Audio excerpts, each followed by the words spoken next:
Bună ziua, frumoși mei lei! Bine ați venit, dragii mei, la etalarea generală pentru luna februarie 2025, valabilă pentru toți cei care aveți soare, luna, ascendent sau Venus în leu.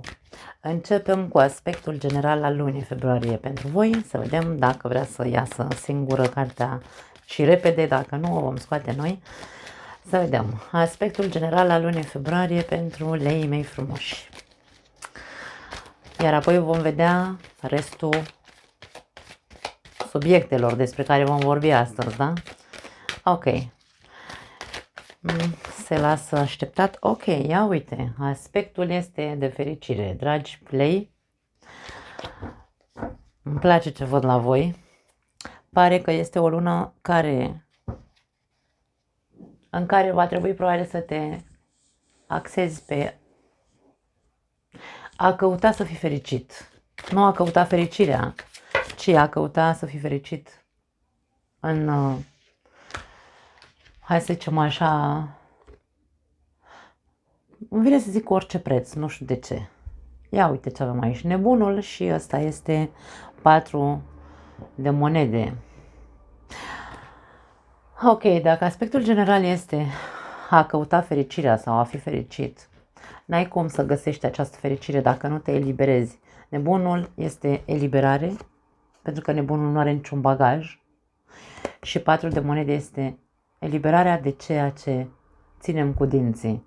4 de monede de foarte multe ori este rigiditatea noastră și este zona noastră de confort. Este ca și cum nu dau cioara din mână pe ea după gard. Aici avem, chiar în această imagine, avem o pasăre pe umărul acestui rege, pare că e un rege. Și este exact acest, pentru mine cel puțin, în momentul de față asta simt să transmit. Eliberează-te de ceea ce tu crezi că este zona ta de confort, ca să poți să-ți găsești sau să trăiești fericit. Nu vei putea trăi fericit până nu te eliberezi de cioara din mână, care e siguranța pe care tu crezi, e o siguranță falsă, îmi vine să zic, de care tu te agăți.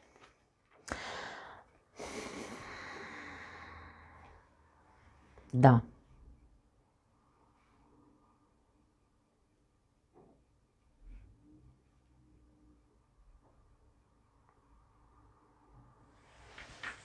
E dreptul tău să iei de la zero, îmi vine aici să zic. Să începi o nouă etapă care să îți aducă fericire. Ceea ce tu ai în viața ta în momentul de față și la care nu vrei să renunți, care o numim zona de confort sau cioara din mână, nu este decât o situație stagnantă, împietrită, în care nu se mai întâmplă nimic. Totul este rece.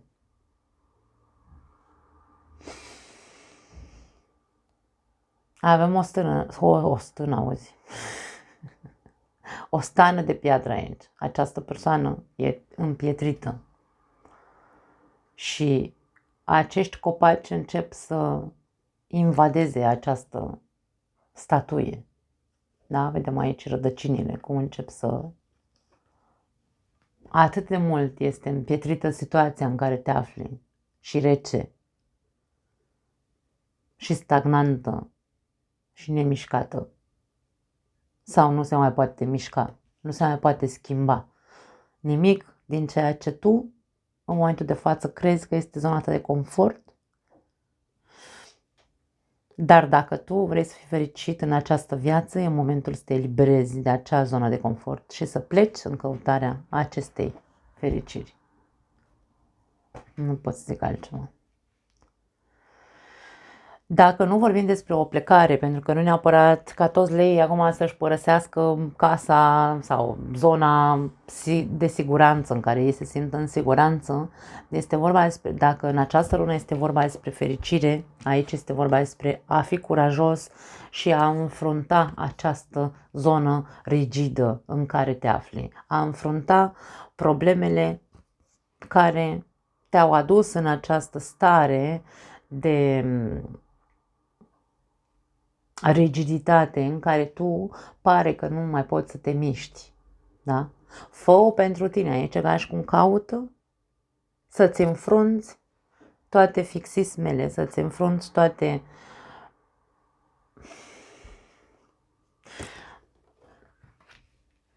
să-ți înfrunți acea zonă de confort. Nu știu de ce îmi vine să zic asta, pentru că este despre a fi fericit în luna februarie sau către a te îndrepta înspre fericire. Hai să vedem care va fi energia ta în această lună, dragă Leu. 8 de spade. O altă carte de rigiditate, o altă carte de constrângere. Mă simt constrâns, sunt într-o buclă mentală, nu știu ce să fac, nu știu, sunt confuză aici într-un fel sau altul. 8 de spade este o alegere. Eu aleg să stau aici, în această stare, în această confuzie, în această situație. Energia ta este una de învârtire în cerc, îmi vine să spun. Poate fi o obsesie, atenție, pentru unii dintre voi poate fi 8 de spade, poate reprezenta o obsesie mentală. Hai să vedem despre ce este vorba. 7 de spade, wow!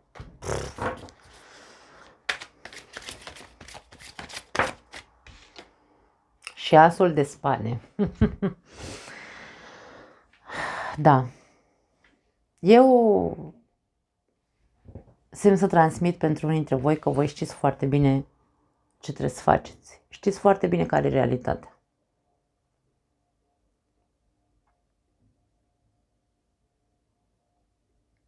Tu cunoști adevărul. Vezi cu claritate. Și știi că doar în mâna ta există soluția să tai toate acele obsesii, toate acele gânduri care te păcălesc. Pentru că aici energia ta este una de buclă mentală în care tu te păcălești cu ceva în viața ta. Te păcălești, păstrezi aparențe și nu-i de acum, o faci de cel puțin aici 8 luni de zile, aș putea spune.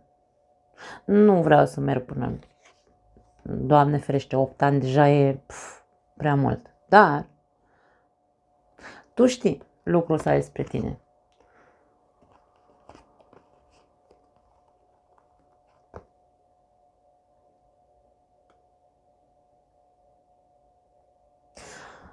În luna februarie, mie vine să spun că dacă tu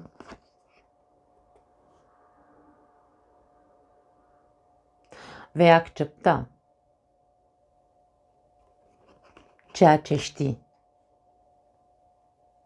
că există în mentalitatea ta, ceea ce știi că există, ceea ce vezi că există în realitatea ta, și vei accepta aceste lucruri și vei accepta faptul că ai păstrat niște aparențe, că ai încercat să rămâi în situația asta indiferent că nu ți-a plăcut, da? Ai avut liberul arbitru, ai ales să nu pleci, ai ales să nu decizi.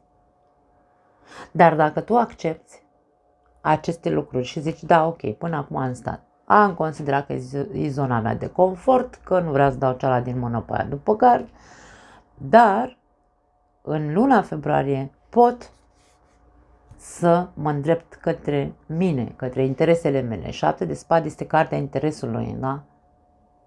Nu pot să mai stau în mentalitatea asta, în obsesiile astea. Trebuie neapărat să mă eliberez de ele. Cum mă eliberez de ele? Acceptând că trebuie să tai, să rup ceva și să aleg să fiu fericit, pentru că dacă nu, voi sta în continuare în acest coșmar, în această depresie. De ce nu? Voi sta în continuare într-un loc, într-o situație restrictivă, în care va trebui să mai păstrez aparențele nu știu câți ani de zile și nu are sens.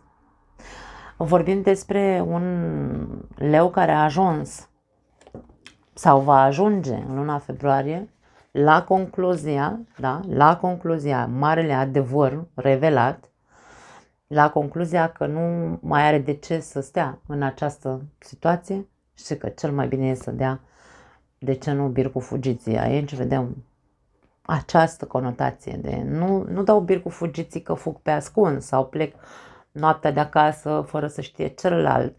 Nu, e vorba despre nu vreau să îmi mai asum un coșmar și niște aparențe. Da? Și aleg să mă eliberez de ele. Tai tot.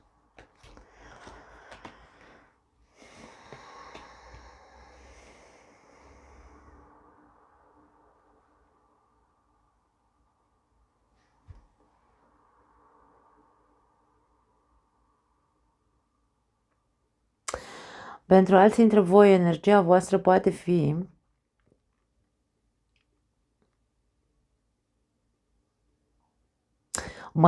mă simt constrâns să rămân în situația în care sunt.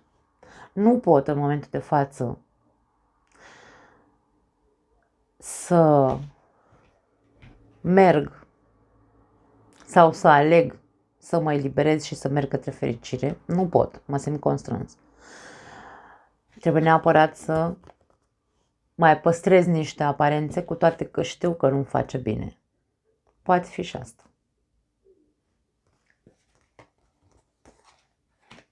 Poate nu poți să pleci dintr-o casă, dintr-o relație, dintr-o situație, dintr-un job, pentru că în momentul de față cel puțin ai un job. Nu poți să lași jobul, de exemplu, și să pleci de nebun în lume, să-ți cauți altceva în momentul de față. Ești constrâns, îți vezi interesul tău până când vei găsi o altă soluție la această problemă cu care te confrunți, vei rămâne pentru că nu ai într-un fel sau altul de ales. Nu ești ok acolo, dar ok. Au sărit 2 cărți deja, nu am spus, dar aici vorbim despre iubire pentru cei care aveți o relație. Să vedem ce se arată în relația voastră în luna februarie. Avem Marea Preoteasă și avem Steaua.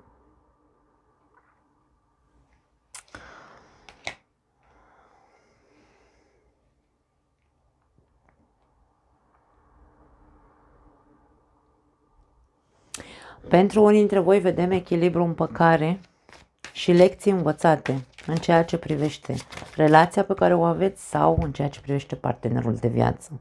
Avem Pajul de cupe și avem 6 de cupe. Situația asta nu putea să nu... Ca și cum acestei relații nu avea cum să nu îi se dea o șansă. Pentru că este o relație de lungă durată, de foarte mult timp, poate sunteți împreună de mici copii, de adolescenți, ați avut întotdeauna o conexiune emoțională pură, îmi vine să spun, cu Pajul de cupe aici. Pură. Steaua înseamnă puritate. V-ați maturizat împreună, ați crescut împreună. De-aia spun că o conexiune emoțională pură de mici copii, indiferent de problemele pe care le-ați avut în relația voastră,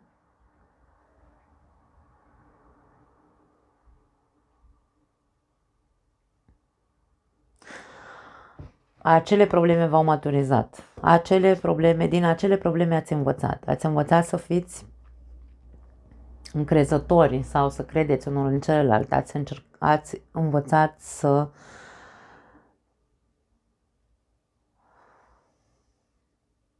vă echilibrați unul pe celălalt. Dacă se dă o șansă acestei relații, o nouă șansă acestei relații,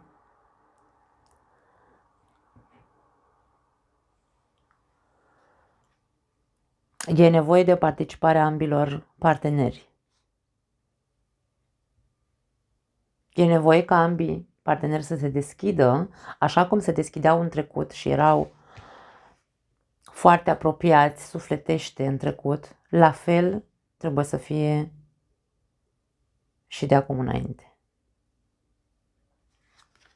Hai să vedem un sfat pentru voi. Intuiția uneia dintre voi vă spune că nu se poate pierde niciodată conexiunea dintre voi doi.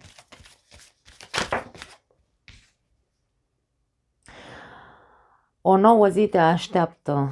Aici avem o imagine a unei persoane care se trezește dimineața din somn, se întinde și zice, wow, e o nouă zi, hai să vedem ce facem astăzi, da? Poate că această relație, pentru că aici avem un sfat, poate această relație are nevoie ca în fiecare, nu neapărat în fiecare zi să se vină cu ceva nou, dar este vorba despre a conștientiza că fiecare zi ce trece în relația noastră este, ar trebui într-un fel sau altul luată ca și cum ar fi o nouă șansă de a ne cunoaște în profunzime, de a ne alimenta, îmi vine să spun, și a învăța unul despre altul la vârsta adultă. Nu mai suntem copii aici. Conexiunea între noi a existat dintotdeauna, emoțională, da? Dar acum conexiunea noastră este la un nivel mult mai înalt. Și ar trebui să profităm în fiecare zi de acest dar, îmi vine să spun, care se numește conexiune emoțională și spirituală, de ce nu? Să ne bucurăm în fiecare zi de acest dar și să învățăm să fim autentici, așa cum suntem acum, la vârsta adultă. Nu să mai fim copii infantili sau, nu știu, imaturi. Vorbim despre o relație care, dacă se conștientizează că nu mai avem o vârstă și că, da, într-adevăr o să fim legați din punct de vedere emoțional, pentru că e foarte puternică legătura emoțională între noi, la fel de mult trebuie să punem preț și pe faptul că am crescut și suntem persoane adulte care, de ce nu, pot învăța în continuare unul de la celălalt în această viață.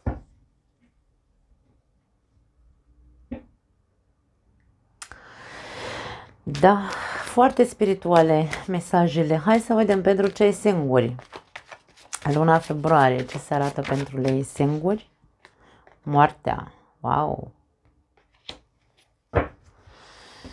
Ok, hai să vedem clarificări. O mare schimbare pentru voi din punct de vedere emoțional.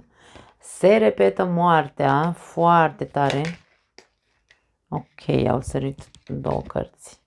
7 de monede și 10 de cupe. Dragii mei, la voi se schimbă situația radical. Acum, ori voi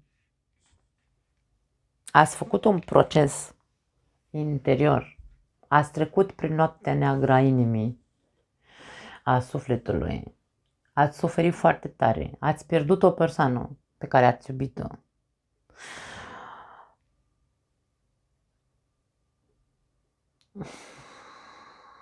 S-a produs în voi o schimbare radicală din punct de vedere emoțional.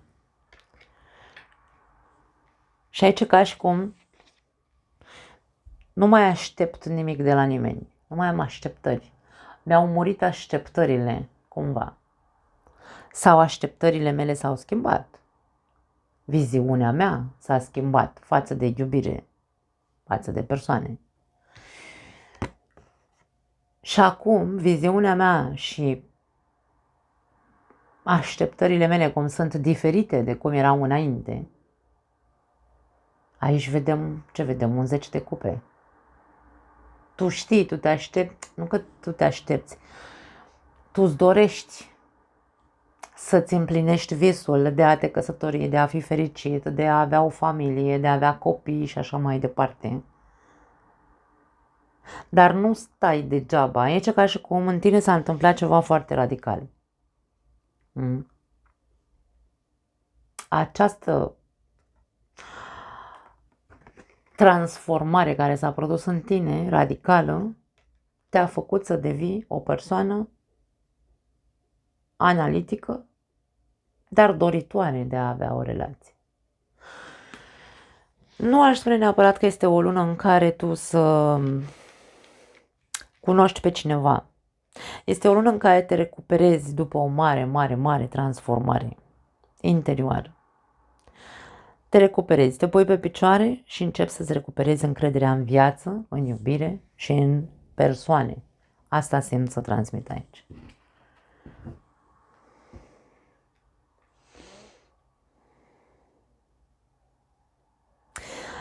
Dacă pentru alții dintre voi putem să vorbim despre mie vine să zic un șoc. De ce îmi vine să zic un șoc? Pentru că poate fi cineva din trecut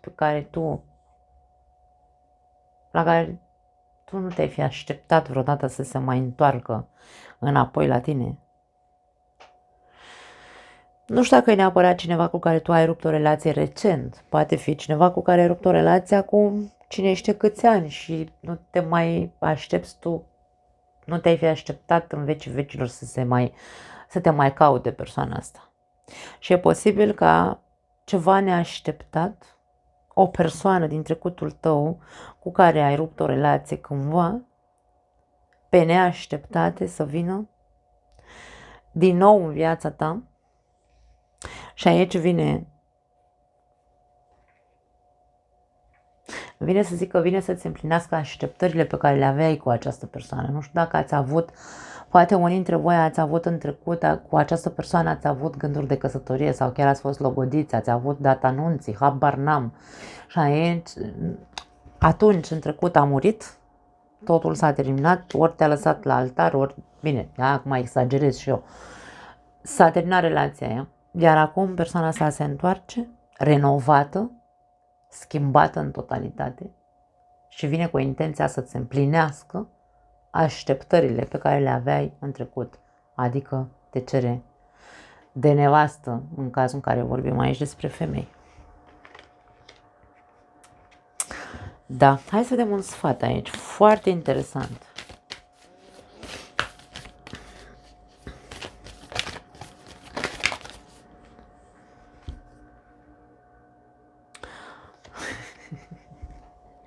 Doamne, nu o să mă satur să zic cât iubesc tarotul. Acest sfat sau mesaj, mai repede zis, are următoarea întrebare. Cum ți se pare acest final fericit? În cazul în care vorbim despre faptul că se întoarce cineva din trecutul tău și te cere aici de nevastă, cum ți se pare acest deznodământ, acest final? Totul e bine când se termină cu bine? Sau îți trece altceva prin cap? Pentru alții dintre voi, întrebarea cum ți se pare acest final ca fiind un final fericit se referă la ce am spus în prima variantă despre cei singuri, faptul că voi ați făcut o transformare interioară imensă și acum sunteți pregătiți. A fost dureroasă, după cum am zis, noaptea neagră a sufletului, foarte dureroasă, dar acum începeți să scoateți capul la suprafață și să începeți să vă deschideți și să vă încredeți din nou în lume, în iubire și așa mai departe. Și cum ți se pare? N-a fost ușor, bineînțeles, nicio schimbare nu e ușoară, nicio noapte neagră a sufletului nu e ușoară, e foarte multă suferință acolo. Dar ideea este că, mie vine să spun, nu te răzvrăti, acceptă, pentru că toți, fiecare dintre noi trecem printr-o criză la un moment dat în viața noastră. Acceptă, pentru că a avut rolul să te transforme și să te facă pe tine, probabil să devii ceea ce nu erai înainte. Să devii mai puternic, să devii acea pasăre Phoenix despre care se vorbește, acea persoană renăscută din nou. Hai să vedem carieră, finanțe, job în luna februarie, proiecte. Ok. A sărit 8 de monede și 10 de cupe. Muncești cu drag și spor la ceva, la un vis al tău. Nu știu dacă e vorba despre locul de muncă. Poate că vrei să urci mai sus la locul de muncă, vrei să fii promovat și poate de aia muncești atât de mult. Pentru alții dintre voi munciți la un proiect de-al vostru pe care l-ați visat dintotdeauna, familia vă susține.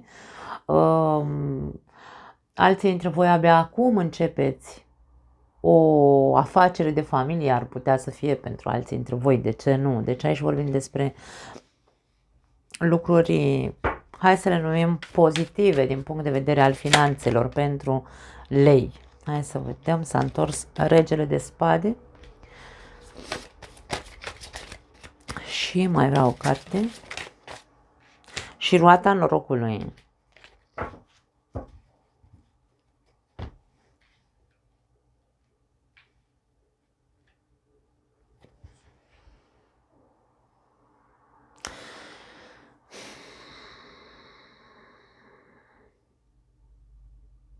Indiferent despre ce vorbim, că vorbim despre un proiect, că vorbim despre un nou job, că vorbim despre o relație, pardon,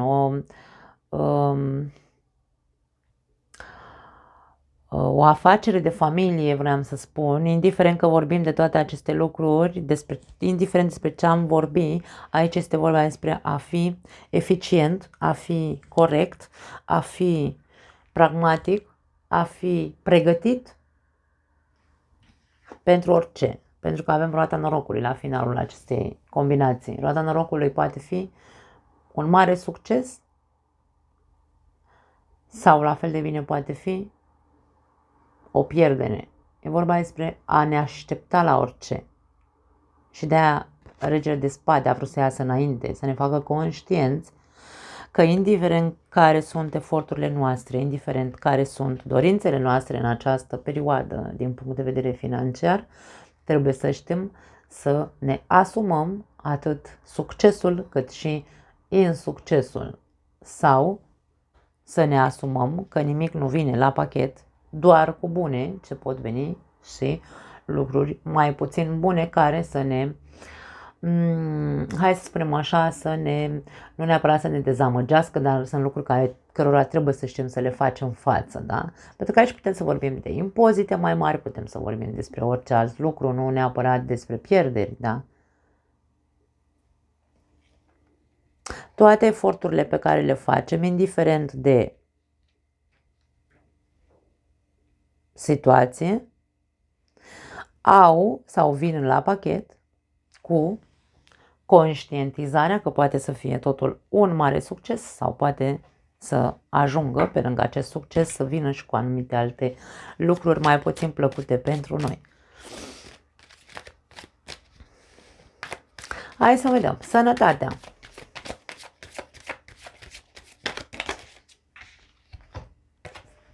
Nouă de monede. Un corp sănătos, alimentație sănătoasă, din câte vedem. Ok, au sărit mai multe cărți. Sărit 3. Avem 10 de monede. Avem magicianul și avem rege de monede. Eu văd aici foarte multă grijă pentru corp și pentru sănătate. Deci nu văd niciun fel de problemă. Din punct de vedere al sănătății, leii au foarte mare grijă de ei. Mănâncă cât de sănătos pot, își folosesc toate armele din dotare, dacă vreți, foarte multă natură văd aici, poate că mănânci foarte mult verde sau petreci foarte mult timp în natură. Cu animalele, vedem aici ca și cum ar fi o terapie cu animale pentru alții dintre voi, dar e vorba doar despre, nu știu, parcă ești mult mai apropiat de animale în această perioadă. Animale și pământ. Nu e o perioadă în care să zici că putem să mergem să stăm, nu știu, să plantăm anumite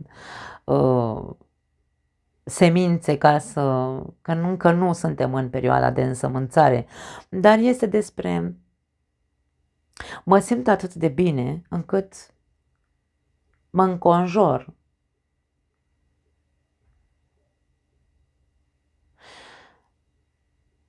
sau îmi place să petrec foarte mult timp în compania animalelor sau a familiei, nu neapărat a familiei de sânge, ci a familiei, a celor care pentru mine înseamnă familie, în prezența animalelor și în natură, și să mănânc cât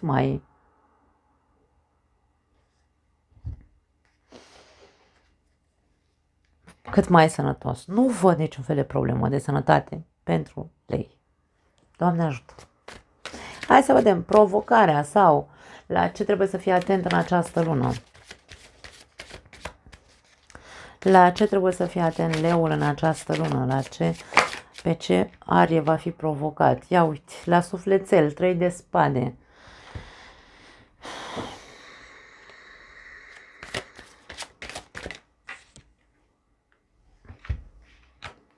Avem regina de monede și avem cavalerul de spade. La ce trebuie să fii atent în primul și în primul rând? La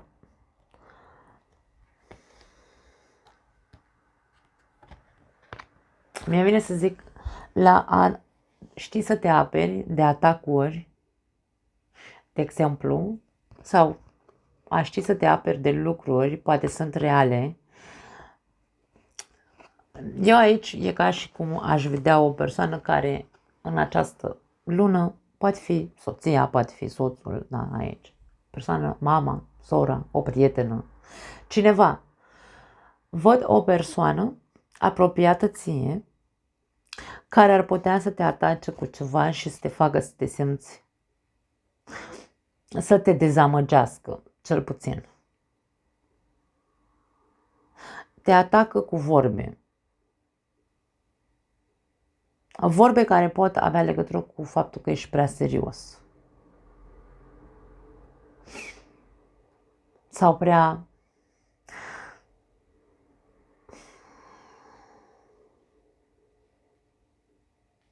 stagnant, așa, prea stai de pomană, cumva. Cineva are ceva cu tine. Nu are ceva cu tine pentru că vrea să aibă ceva cu tine. Cineva are să-ți transmită poate un adevăr care te va durea. Da, aici. Provocarea pe acolo vine. Pe de altă parte, poți fi tu cel care să-i rănești pe ceilalți prin atitudinea ta,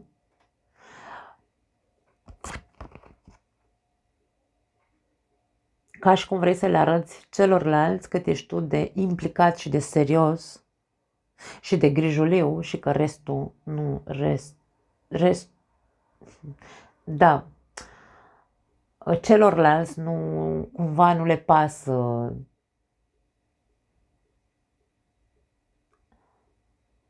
Pentru că aici există acuzație. E ca și cum dacă tu îi vei înțepa pe ceilalți spunându-le că tu ești singurul care sau singura care face treabă în casă, face piață, face de-aia, face de-aia, face de-aia, are grijă de toată lumea, de ea n-are nimeni grijă și aici un fel de reproș. Acum, dacă tu nu vrei să faci pe nimeni să sufere și ai ceva de spus, spune fără să înțepi, spune fără să faci rău. Intenția să nu fie de a face rău, de a ataca. Intenția să fie una de a expune pur și simplu durerea ta, dar fără să reproșezi într-un fel urât, da? Dacă nu vine de la tine și vine din partea unei alte persoane, poate fi din cauza că această persoană e posibil ca ea însăși să fie sătulă cumva, să fie cea care tot timpul este pentru toată lumea și pentru ea nu este nimeni prezent niciodată, da. Pentru că există un atac, poate fi un atac gratuit sau un atac real, dar va face rău. Deci sunteți provocați pe această parte. Trebuie să fiți atenți la cum spuneți lucrurile sau la cum le încasați din partea altuia care se simte rănit de voi. Hai să vedem. De ce lucruri ar trebui să te bucuri mai mult în această lună februarie? Asul de bâte. Eu aș spune că în primul și în primul rând de bucura de viață, pentru că asul de bâte înseamnă vitalitate, înseamnă cheful de viață, cheful de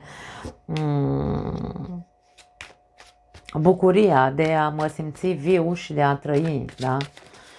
Pasiune poate să fie, împăcare pentru alții dintre voi, atracție, creativitate, inspirație. Deci avem foarte multe conotații aici. Avem, wow, două arcane majore. Avem temperanța și avem lumea. Aici vorba de a te bucura de hai să dau o nouă șansă acestei vieți sau îmi dau mie o nouă șansă de a mă vindeca și a închide capitole care nu fac decât să-mi ia din foc, mă sting, da? Așa cum am văzut aici. Deci ne apropiem de sfârșitul etalării și ajungem la aceeași concluzie cu care au vrut aceste cărți să ne deschidă această etalare.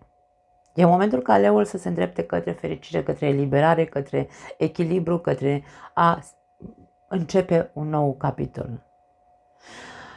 Bucură-te mai mult de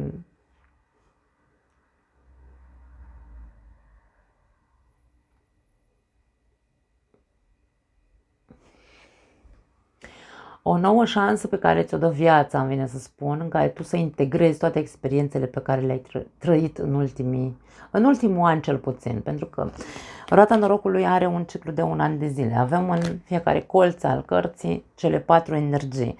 Ne arată un ciclu întreg al anului. Întrebarea este de ce lucru ar trebui să te bucuri mai mult în această perioadă, de o nouă șansă la viață, de o nouă șansă pe care vreau să o integrez în mine, pentru că viața îmi spune că merită să rămân cu cei mai buni din ceea ce mi-a adus, să închid capitole care nu sunt de folos și să încep un nou ciclu. Da. Nu pot să zic altceva. E momentul să integrezi anumite experiențe pe care poate până acum, poate inclusiv în luna februarie încă te mai costă, pentru că mai ai nevoie să mai ești nevoit, obligat într-un fel sau altul să rămâi într-o situație în care deocamdată pentru că nu-ți permiți deocamdată să părăsești o anume situație, dar gândul tău trebuie să fie către a te îndrepta către acea fericire, a închide aceste capitole care nu-ți mai sunt de folos, a învăța și a te deschide către o nouă viață. E un punct și de la capăt îmi vine să spun la februarie pentru mulți dintre voi. Ați fost într-un proces aici, mulți dintre voi ați fost într-un proces și la cei care aveți o relație văd că sunteți într-un proces de maturizare, de adultizare și la cei singuri văd un proces de moartea de 2 ori, adică noaptea neagră a sufletului. Deci vedem un proces de transformare la mulți dintre voi. Hai să vedem un mesaj final pentru voi sau un sfat și totul ne duce la concluzia că leul trebuie să deschidă un nou capitol în viața lui. Și aici avem luna, o altă arcană majoră, care vine cu următorul mesaj. Este esențial să-ți acorzi timp pentru autoreflecție profundă. Luna este trecutul nostru. Poate pentru unii dintre voi trecutul încă apasă sau cântărește foarte mult în sufletul vostru. Pot fi traume, pot fi foarte multe amintiri care vă sugrumă încă și care nu vă lasă să trăiți eliberați de acele frici, de acel trecut. Până nu facem conștient tot ce avem în inconștient sau în subconștient, pentru că luna înseamnă și subconștientul nostru, până nu facem conștient tot ceea ce ne reprimă și ne înfricoșează, nu putem să ne eliberăm, nu putem să închidem cicluri sau capitole în viața noastră.